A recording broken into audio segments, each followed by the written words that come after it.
Hi, my name is Brittany Kocher and I am Brooke County Schools Behavior Specialist. And tonight I am going to read to you the book Spoon by Amy Rosenthal and Scott Magoon. And with me I have Aliyah, who's 8, and Addison, who's 7. And they are my younger sisters. And as you can see, there's a pretty big age difference between us. And that's because they are adopted. So I get to be their big sister. So we're going to go ahead and get started. And this was one of their favorite books when they were little. This is Spoon.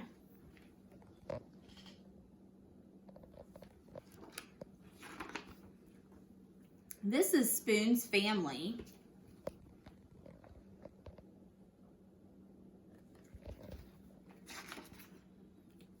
On Sundays, Spoon goes to visit his Aunt Silver.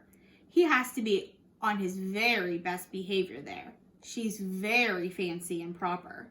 Goodbye, darling. Ta-ta.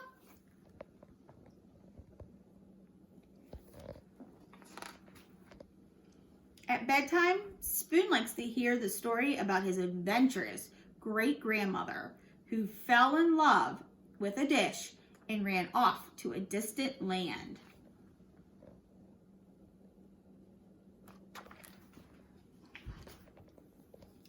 Lately, though, Spoon has been feeling blue. What's wrong? Asked his mother.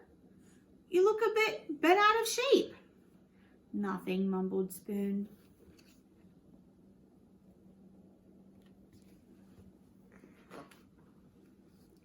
It's just that, I don't know. All my friends have it so much better than me. Like Knife. Knife is so lucky. He gets to cut.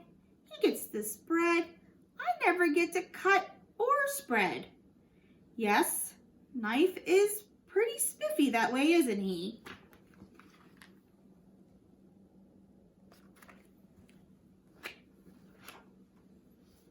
And Fork.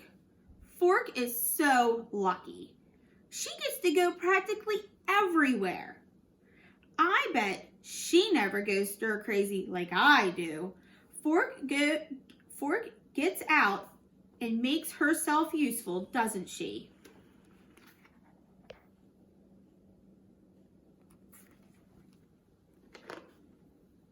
And Chopsticks. They are so lucky. Everyone thinks they're really cool and exotic. No one ever thinks I'm cool or exotic. Those chopsticks are something else, aren't they?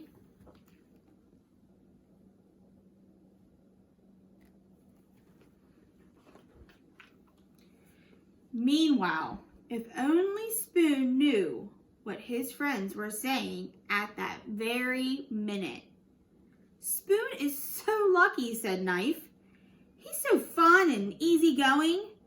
Everyone's so serious with me. No one's ever allowed to be silly with me like they are with Spoon.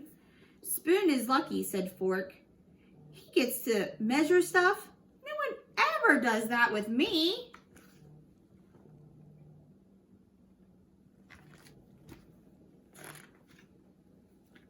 Spoon is so lucky, said Chopsticks. He can go places by himself. We could never function apart.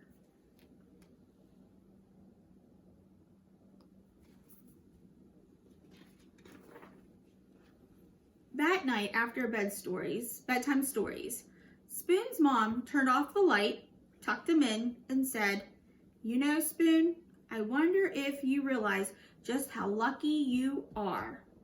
Your friends will never know the joy of diving headfirst into a bowl of ice cream."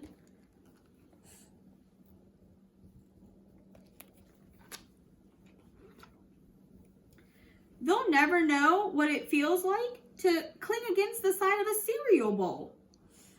They'll never be able to twirl around in a mug or relax in a hot cup of tea.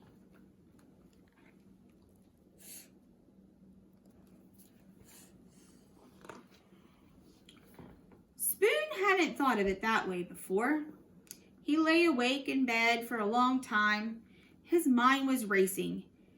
He felt so alive. There was only one thing to do. I can't sleep. Come snuggle. Come down, Spoon.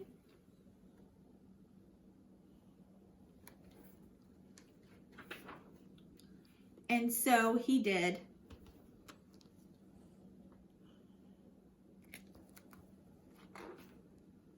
Sweet dreams.